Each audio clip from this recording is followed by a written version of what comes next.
Buenos días, bienvenidos a todos. Por parte de Hayes en México, nos complace presentar al doctor Alejandro Baltasar Linares. Él es egresado de la Facultad de Odontología de la UNAM. Tiene la especialidad de periodoncia e implantología llevada a cabo en la División de Estudios de Posgrado e Investigación de la UNAM. También tiene algunos cursos en el extranjero, por ejemplo, el curso de arcos completos con carga inmediata, inmersión en la técnica NeoArch 1 de la Facultad ILPO en Brasil.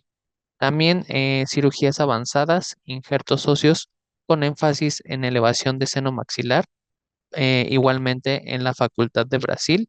Y actualmente el doctor, perdón, es profesor en licenciatura de la Facultad de Odontología UNAM y también imparte clases en la Clínica Periférica Padierna y en la Clínica Xochimilco. Doctor Alejandro, muy buenos días, bienvenido, adelante. ¿Qué tal? Muy buen día. Pues muchas gracias por la invitación. Espero que podamos tener aquí un momento de plática bastante agradable. Es un tema, considero yo, bastante importante en el área, sobre todo implantológica. Y pues bueno, compañeros que seguramente haya de aquí de Perio, de Maxilo, espero que podamos tener un rato agradable de presentación. Pues bueno, como ya habíamos platicado, el tema de hoy es elevación de piso de seno maxilar y vamos a ver unas generalidades, vamos a tratar de hablar un poquito sobre generalidades, sobre técnicas quirúrgicas y las complicaciones que pudieran llegar a darse durante este tipo de procedimientos. Empezando porque debemos de saber que el seno maxilar tiene ciertas características que muchas veces nosotros no sabemos comentarle a veces a los pacientes y es fundamental que podamos entender nosotros cuáles son los principios del seno maxilar para poderlo compartir junto con nuestro paciente y poder llevar a cabo una cirugía de forma exitosa. Dentro de las funciones que tenemos del seno, las principales que conocemos serían estas que tenemos aquí en pantalla, donde podemos tener la humidificación y calentamiento del aire, regular la presión intranasal, ayuda o apoya la propulsión de situaciones que encontremos a través de la mucosa por medio del ostium, que más adelante veremos ahí cómo funciona esta parte. Es una caja de voz, o sea, sirve para la resonancia de la misma y recibe también el impacto de ciertos traumas. Ahora, parte de lo que nos interesa saber a nosotros en el área quirúrgica es cuando sufrimos el proceso de neumatización, que la neumatización del seno propiamente es justamente un colapso que sufre el seno maxilar posterior a la extracción de una pieza dental o de forma anatómica natural. Esto lo podemos dividir en dos partes, que sería la primaria y la secundaria. Justamente en una neumatización primaria es todo aquello que llega ya con el proceso de crecimiento por parte del macizo facial y una neumatización secundaria es aquella que ocurre posterior a un proceso de extracción o algún trauma que se encuentre localizado directamente en la zona. Como podemos ver aquí en la animación, justamente este proceso de neumatización hace que haya un descenso del seno maxilar, lo cual impide el proceso de colocación de implantes y para lo cual es que el día de hoy vamos a ver cuáles son las técnicas para poder hacer la elevación de este piso de seno. Ahora, tenemos diferentes estudios que nosotros podemos usar o apoyarnos para poder determinar tanto el diagnóstico como la situación clínica o transquirúrgica o posquirúrgica del seno maxilar y les pongo algunas de las características que considero que son importantes. Tenemos obviamente tres opciones, que sería la radiografía periapical, una panorámica y la tomografía. En el caso de la radiografía periapical, el uso principal de esta serían estas cinco funciones previo a la cirugía del aumento de piso de seno maxilar, proximidad al momento de colocar implantes dentales, verificación con algún problema en el proceso de osintegración de los implantes, confirmación de asentamientos de aditamentos y la evaluación longitudinal de las coronas implantosoportadas. Como podemos ver, este sería el mejor ejemplo del uso de la radiografía periapical, donde nosotros podemos ver el antes y el después, tanto posquirúrgico como inmediato quirúrgico, y tendríamos también la posibilidad de ver si en ese mismo momento, en dados casos particulares, se puede hacer la colocación inmediata de los implantes. En el caso de la radiografía panorámica, tenemos una visualización más general, sin embargo, se queda corto todavía en comparación del uso de la tomografía. Por ejemplo, en esta imagen que vemos aquí, tenemos un caso donde posiblemente veamos una zona opaca en la parte del seno maxilar. Sin embargo, ya en una evaluación tomográfica podemos ver esta masa con una situación un poquito más clara, por lo cual el estudio de preferencia o de predilección para la cirugía o la evaluación de los senos maxilares sería la tomografía.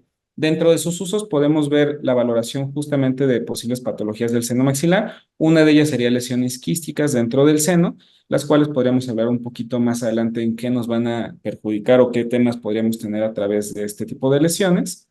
Y una segunda función sería también en la posible patología de rhinosinusitis. Muchos de estos casos o muchos de los procedimientos, cuando llegan a tener un proceso ya sea iatrogénico o con un descuido del paciente, podemos llegar a tener una acumulación importante de secreción purulenta en el seno maxilar y causar una rhinosinusitis. Ahora, dentro de la evaluación también anatómica, es importante la localización, en este caso vía tomografía, de la localización de los tabiques óseos. Los tabiques óseos, al igual que la neumatización, los vamos a poder dividir en diferentes categorías, que serían primarios y secundarios. Estos tabiques o septus nos van a complicar a veces un poquito el procedimiento de la elevación del piso del seno maxilar, ya que divide al mismo seno en una o más cavidades. Pueden llegar a ser inclusive tres o cuatro, donde la literatura dice que es muy raro, pero por lo general si llega a haber una división, lo más común es que sea de dos localizaciones. Ahora, dentro de los tabiques o septos primarios, son justamente todos aquellos que se encontraron al proceso del crecimiento del macizo facial, que vienen junto con el desarrollo de cada uno de nosotros, y estos van a ser meramente un problema al momento de querer hacer una elevación, si es que esa zona lo requiriera en algún futuro. Ahora, en cuanto a los septum secundarios, estos van a ser propiamente, como dice la palabra, secundarios a una extracción dental, donde el proceso de neumatización deja pequeñas muescas o marcas, donde vamos a dividir ahora sí el septum en una, dos, tres o inclusive hasta cuatro cavidades. Otra de las evaluaciones importantes que debemos de tener a consideración es la evaluación de los vasos sanguíneos. En cuanto a los vasos sanguíneos, principalmente enfocado a dónde vamos a hacer el corte. Si nosotros no hacemos una evaluación correcta al momento de la evaluación previa a la cirugía, podríamos llegar a tener un proceso de hemorragia por no saber la ubicación exacta de dónde vamos a estar trabajando. Este tipo de situaciones debemos de considerar que hay, pues obviamente, dos partes importantísimas, la inervación y la irrigación. Dentro de la parte de la inervación, pues tenemos que todo el seno maxilar está dividido por diferentes nervios y cada nervio va a tener una inervación a cada parte del seno maxilar en sus diferentes paredes. Ahora, en cuanto a la irrigación, nuestra irrigación va a estar principalmente enfocada donde podríamos llegar a tener un proceso de hemorragia en la arteria alveolar superior posterior. Por eso es importante la localización y esta localización únicamente la podríamos tener en la valoración tomográfica a través de un corte sagital. Ahora, por ejemplo, la localización la vamos a tener de tres formas: intrasinusal, intraósea o superficial, donde cada una de ellas va a tener diferentes cualidades. Principalmente en la cuestión intrasinusal, va a ser muy complicado que llegáramos a tener un proceso hemorrágico. La localización intraósea, si llegáramos a tener un proceso hemorrágico en esta zona, la verdad es que va a ser bastante complicado manejarla. Y en la cuestión superficial, generalmente vamos a tener una facilidad al momento inclusive de levantarlo con el colgajo. Ahora, ¿cómo se ven estas localizaciones? Por ejemplo, si vemos estos cortes tomográficos, serían justamente estos pequeños círculos donde nosotros tendríamos que evaluar en qué parte vamos a hacer el corte para no tener alguna complicación al momento de realizar la elevación, en este caso vía ventana lateral. Si nosotros posiblemente dejáramos exclusivamente la parte ósea central, posiblemente no tendríamos ningún problema, pero si vamos a hacer una eliminación completa de toda la parte lateral del hueso maxilar, sí, del maxilar, pues podríamos llegar a tener un encuentro con alguna de estas zonas anatómicas. La otra evaluación sería la evaluación de la membrana del seno maxilar. Principalmente en cuestiones de salud, la literatura nos menciona que un seno o una membrana Schneider en salud posiblemente llega al milímetro, pero encontramos también en la literatura que hay membranas que llegan a tener inclusive hasta 34 milímetros. Esto obviamente ya estamos hablando de una cuestión posiblemente de un pólipo, no es una cuestión meramente de algo en salud o anatómicamente convencional. La otra sería nuestra localización del ostium. En el caso del ostium es importante porque posiblemente en algunos de los casos, sobre todo de rhinosinusitis, este es el que se va a ver afectado, puede llegar a estar obstruido por una exposición o a lo mejor un pequeño pedazo de injerto que nosotros hayamos colocado y que haya migrado hacia esa zona, ya que es la vía por donde nosotros podemos tener una limpieza a través justamente de un epitelio que es cilíndrico ciliado pseudoestratificado. Ahora, este es un corte donde nosotros podemos valorar una membrana que nosotros consideramos compatible con salud. Podríamos localizarla, no tiene que ser mayor a 1 milímetro, normalmente es el promedio que nosotros manejamos a través de la literatura. Y podemos llegar a tener también situaciones como esta, donde la localización o la ubicación de la membrana se encuentra notablemente engrosada y posiblemente conllevaría un riesgo o una complicación al momento de estar haciendo propiamente la elevación del piso seno-maxilar. Ahora, este es un cuadro que les pongo de manera muy breve a través de cómo nosotros podríamos ver cuál es la mejor opción para cada uno de los casos del uso de las radiografías, tanto periapical, panorámica o un CBCT. En el caso, por ejemplo, muy puntual de las emergencias, si un paciente se inflama, y lo vamos a ver un poquito más adelante en la parte de complicaciones, es fundamental solicitar de inmediato un CBCT y no llegar con una radiografía periapical o una panorámica. Ahora, hay factores de riesgo alto para realizar este procedimiento. Propiamente, de forma localizada, tendríamos dos: el caso de la periodontitis y el caso de una sinusitis que esté relacionada directamente con los dientes. En casos donde posiblemente el paciente tuvo un proceso infeccioso periapical y llegó a una infección a través del seno maxilar, es fundamental hacer una extracción y dar un tiempo en esta extracción. La recomendación sería poder hacer una interconsulta mediante el otorrino para que él pudiera llevar a cabo un tratamiento adecuado de forma farmacológica y después nosotros poder hacer el procedimiento quirúrgico correspondiente. Existen también factores asociados con qué tan difícil puede ser la elevación propiamente del seno maxilar. En este caso vamos a encontrar varios y estos están reportados en la literatura como, por ejemplo, el primero sería el espesor de la membrana de sinusal. En el caso del espesor, entre un seno sea muchísimo más delgado, teóricamente tendría que ser un poquito más complicado. Sin embargo, estábamos hablando que el espesor de la membrana en salud es aproximadamente 1 milímetro. Cuando vemos un seno maxilar que esté muy aumentado de volumen, posiblemente nosotros también podríamos llegar a pensar que ese seno va a ser un poquito más fácil de poder realizar el hecho de la elevación de piso de seno maxilar. Sin embargo, no es así, porque este seno puede llegar a estar en un proceso inflamatorio y se va a encontrar como un tejido muy friable, el cual va a ser muy fácil de perforar, por lo cual no sería la situación más adecuada a lo mejor para realizar la elevación de piso del seno maxilar. En un segundo caso, nosotros podríamos encontrar que dentro de los factores sería la presencia de los tabiques. Justamente el que nosotros podamos llegar a tener un tabique, un septo intrasinusal, va a complicar la situación de la elevación, ya que estas zonas van a tener una disminución en el grosor o el adelgazamiento de la membrana o del seno propiamente, y el uso del instrumental va a ser fundamental en esta zona, ya que conlleva un riesgo de perforación bastante alto.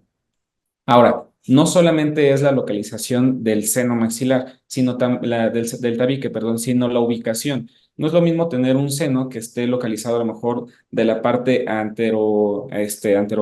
posterior a mesiodistal. En el caso de los senos que se encuentran en la zona de mesiala distal, la verdad es que va a ser una localización muy rara, no son tan comunes, es más común que se encuentren anteroposteriores, pero pues es importante determinar justamente la localización y ubicación de estos vía tomografía para determinar la complicación o la dificultad para poder hacer la cirugía.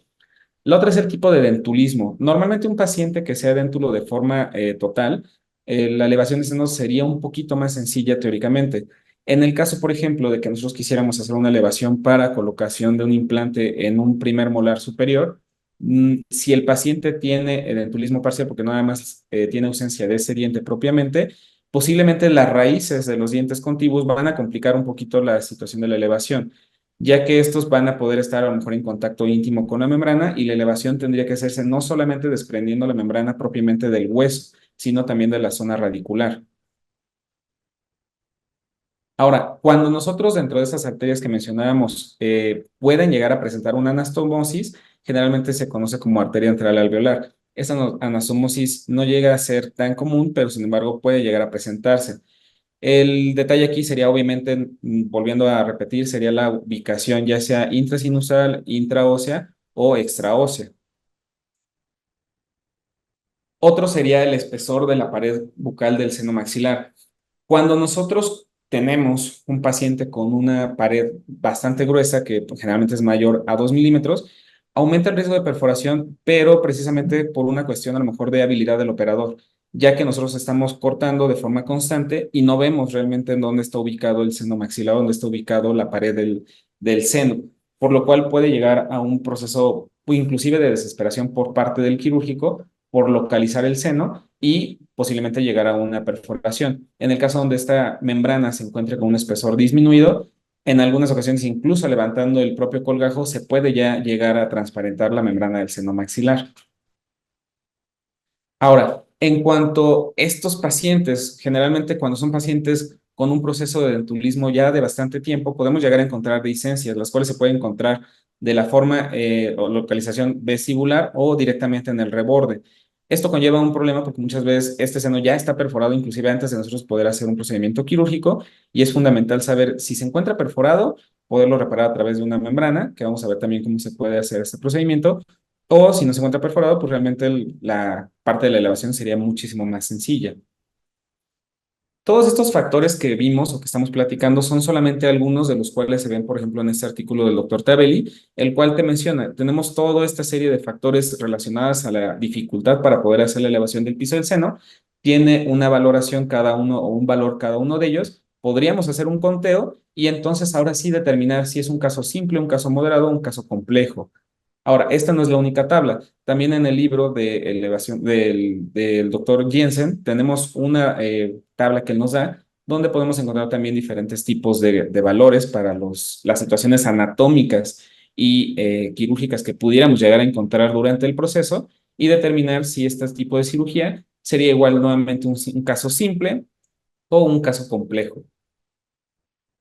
Ahora, si nosotros, por alguna cuestión personal o meramente del paciente, no pudiéramos llevar a cabo este tipo de procedimiento, también hay alternativas. En este caso, la primera sería los implantes cortos.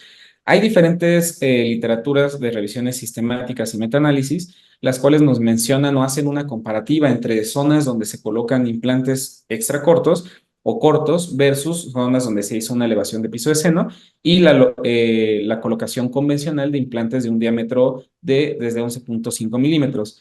Realmente la literatura menciona que no hay una diferencia estadísticamente significativa, sin embargo, pues también sabría o habíamos que elegir adecuadamente el caso. No es lo mismo que haya una neumatización del seno y nosotros coloquemos tal vez un implante corto, a que haya un colapso de la parte del reborde alveolar y entonces no haya una distancia adecuada del estilo protésico.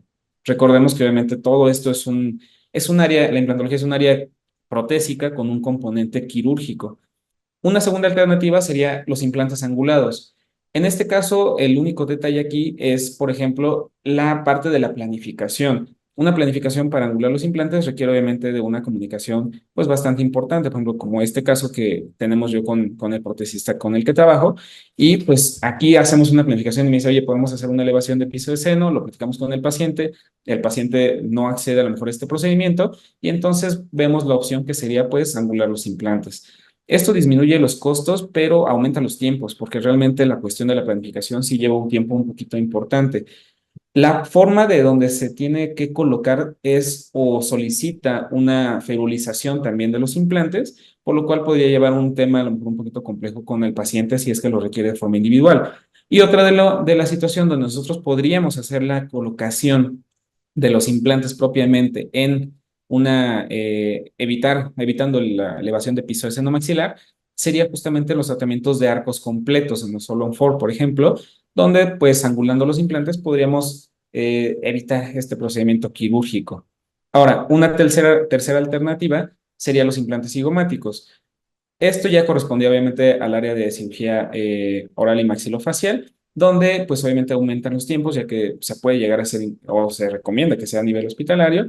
No hay una cuestión a lo mejor quirúrgica sencilla, porque realmente es una planificación todavía un poquito más compleja y requiere al 100% de la habilidad del operador para realizar este tipo de procedimientos. Ahora, parte importante aquí de cómo vamos a hacer la elevación del piso de seno es los materiales y los instrumentos. Empezando por los instrumentos, podríamos determinar aquí cuáles serían los más importantes. Dentro de los primeros, por ejemplo, vemos estos que serían el martillo y los osteotomos para una elevación transcrestal, las fresas para hacer nuestras ventanas laterales y vamos a tener obviamente la necesidad de cucharillas. Ahora, tenemos también alternativas, como sería el caso del piezoeléctrico, y vamos a ver también instrumentos que nos facilitan la apertura de la ventana lateral del seno maxilar para la elevación del mismo. Vamos a ver cuáles son. El único detalle es que es pues un poco lento. El procedimiento se demora un poco porque quienes han trabajado con el piezoeléctrico sabrán que es un tratamiento algo lento, no es tan rápido como pudiéramos aquí ver. Inclusive en el video pues lo adelantamos un poquito a cámara rápida justamente por la lentitud a lo mejor del procedimiento, pero es dentro de la forma, de las formas de elevar el piso del seno maxilar, de los procedimientos un poquito más seguros, si lo queremos ver desde ese punto de vista. El sangrado también tiende a disminuir bastante con el uso del piso eléctrico y pues obviamente el paciente también va a llevar un proceso de inflamación mucho menor. Ahora, otra de las opciones es hacer el levantamiento del piso, a lo mejor de forma transcrestal, mediante el uso de fresas de osteodensificación, en el cual el uso de estas fresas principalmente va enfocado a la expansión del hueso propiamente, no a cortarlo. Estas fresas comienzan a hacer un corte o un movimiento de forma tal que el hueso sufre un proceso de expansión y esto nos va a ayudar no solamente a la cuestión, a lo mejor de una localización en un reborde muy reducido, sino también a una elevación transcrestal. Por ejemplo, vemos este caso donde nosotros igual hacemos una planificación y nosotros podemos aquí determinar que necesitamos una elevación del tipo transcrestal. Entramos con una primera fresa, en la cual va yendo a hacer una expansión de forma paulatina y donde posiblemente el único inconveniente que pudiéramos llegar a tener con este tipo de instrumentos es posiblemente el tiempo. Son fresas que se tienen que ir ampliando poco a poco. Es un procedimiento un poquito lento, pero también de cierta forma es seguro. Ahora, también depende mucho de la habilidad del operador, ya que no puede llegar a ser una situación donde nosotros llegamos a perforar y no nos lleguemos a dar cuenta. Ahora, esta sería la manera en que normalmente ya hacemos la elevación o yo la hago de forma particular y es el uso a través de este sistema que es el ASKit. El ASKit Plus solamente lleva las cucharillas de seno y lleva unas cucharillas de hueso que complementan el kit, pero ¿en qué intención tendríamos con utilizar este tipo de aditamentos? En el caso del kit de las, tenemos una fresa que es para hacer una especie de corte y una fresa que es para hacer una especie de punch. Vamos a ver cómo funcionaría esto. Ahora, la diferencia que tenemos a lo mejor con este tipo de kit sería justamente que tenemos estas fresas y tenemos topes, que muchas veces cuando nosotros queremos hacer una elevación de piso de seno, justamente como les mencionaba, en una ventana lateral que esté un poco más gruesa de lo convencional, pues posiblemente pudiéramos llegar a tener ahí una complicación si no tenemos la habilidad adecuada para poderla realizar. Ahora, tenemos aparte una fresa que puede llegar a ayudar a expandir esta ventana hasta la longitud que nosotros queramos y también una fresa que puede llegar a ayudar a poder desprender la parte interna del piso de seno maxilar, la cual también puede ayudarnos a través del uso de los topes. En el caso de la primera, que sería la core drill, nos ayuda para agarrar pequeños bloques de hueso. Esta fresa funciona de esta manera. Nosotros igual hacemos nuestra incisión de ventana lateral, usamos el corte y si nosotros vamos teniendo el grosor de, por ejemplo, en este caso, como el video nos menciona, 2 milímetros, vamos haciendo aumentos paulatinos desde 0,5, que sería la ventaja de los topes, que estos tienen aumentos de 0,5 milímetros para poder hacer la elevación de forma segura. Y así es como se vería el corte de forma lateral con esta primera fresa. Ahora, la fresa Dome Drill, que personalmente es la que a mí más me gusta, es justamente para hacer una expansión un poquito más amplia, donde sí nos llevamos toda la pared de forma lateral. Y lo mismo, tenemos el uso de estos topes con incrementos de 0,5 milímetros para poder hacer el procedimiento de forma segura sin la preocupación posiblemente de tener un contacto con una perforación, perdón, del seno maxilar, y donde si hubiera un contacto, justamente el tipo de corte que realiza esta fresa permite que haya una elevación sin la necesidad a lo mejor de tener un riesgo o con la intención de disminuir esa cantidad de riesgos posibles que pueda llegar a existir. Esta fresa, como les menciono, que tenemos aquí, que es el sidewall drill, justamente nos ayuda para quitar esa parte que tenemos ahí de huesito alrededor del seno maxilar y que se haga de forma un poquito más segura. Por ejemplo, vamos a ver este caso donde justamente nosotros hacemos, a petición de un referidor, la elevación de piso de seno para poder después colocar un implante. El corte, pues como vemos, tenemos ahí una incisión con una elevación a espesor total. Y nosotros, en el caso de este paciente, habíamos determinado que íbamos a realizar una ventana lateral con una elevación con una colocación inmediata de implante. Ahora, vemos aquí la forma en que le vamos a este instrumento, pues es una Allegra Booster. Tenemos que ver completamente la pared del seno maxilar. Aquí tenemos la fresa, lo vemos con con el primer topecito. Vamos haciendo el corte y podemos hacer el corte directamente en la zona y expandir con otra de las fresas o con esa misma fresa llegar a tener el corte a lo largo de todo el margen que nosotros necesitemos para poder hacer la elevación propiamente del seno maxilar. Como les menciono, el uso de esta fresa posiblemente sería bastante sencilla. Sin embargo, tal vez nada más lo único que nos complicaría es la posición, pues el propiamente del seno maxilar, que es una parte más posterior, pero el uso es muy seguro, que esa sería la intención de poder realizar ese tipo de procedimientos o enseñar ese tipo de instrumentos, que es que sea seguro. Si nosotros tenemos obviamente una pared bastante gruesa, tal vez el uso de este aditamento sería un uso bastante importante y podemos ir colocándole los topes o ya una vez localizado el seno maxilar, podríamos empezar a hacer el corte para la expansión de nuestra ventana lateral. Ahora, el uso de esta fresa, normalmente de 1200, 1500 revoluciones, como podemos ver en el video, ya comenzamos a ver la pared del seno maxilar y a pesar de que estamos fresando directamente sobre la membrana del seno, no existe un riesgo propiamente de perforación ni existe la perforación como tal. Podríamos apoyarnos directamente con la primera fresa, la fresa de sidewall para poder hacer la liberación de esta zona o en este caso como con este instrumento que es como una patita de elefante que nosotros ocupamos para poder entrar alrededor justamente del seno e ir haciendo el desprendimiento de la membrana de Snyder. Justamente ocupamos con esta fresa para poder hacer una expansión todavía de forma lateral. La podemos ocupar directamente con los topes o sin los topes que venían en el kit. En este caso lo hicimos directamente sin el tope y nos ayuda justamente para poder expandir toda la parte de lateral y poder hacer un desprendimiento un poquito más seguro.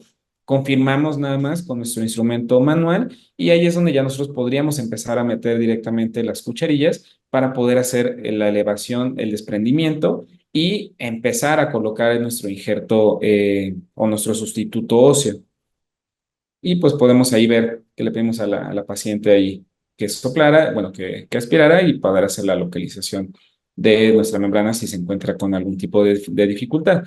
Hacemos la colocación del injerto, que un poquito más adelante vamos a hablar un poquito también de los injertos, de cuál sería el grano, qué diferencia hay entre los tipos de injertos. Y ya una vez colocado nuestro injerto óseo, podríamos pensar ahora sí en la colocación de nuestro implante y en este caso, pues, de una membrana para poder proteger también a nuestro injerto.